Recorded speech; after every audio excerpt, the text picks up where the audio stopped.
আজি শিক্ষক দিৱসৰ দিনটোত শিক্ষক আৰু শিক্ষয়িত্ৰীলৈ মোৰ শুভেচ্ছা আৰু শুভকামনা যাচিলোঁ।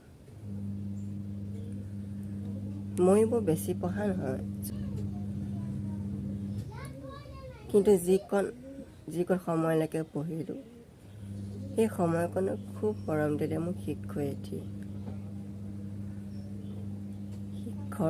মই বাৰু কাৰণবশতঃ পঢ়িব নোৱাৰিলোঁ, মোৰ ব্যক্তিগত কিছু সমস্যাৰ বাবে। কিন্তু যেতিয়া পঢ়াশালি সামৰিলোঁ, তাৰ পিছৰে পৰাই মোৰ জীৱনৰ শিক্ষাগুৰু আৰু দীক্ষাগুৰু হ'ল মোৰ মা, দেউতা আৰু দাদা। ভিডিঅ'টো শেষ হ'ল। সকলোকে শিক্ষক আৰু শিক্ষয়িত্ৰীলৈ মই শ্ৰদ্ধা নিবেদিছোঁ। আজিলৈ আহিছোঁ। ধন্যবাদ।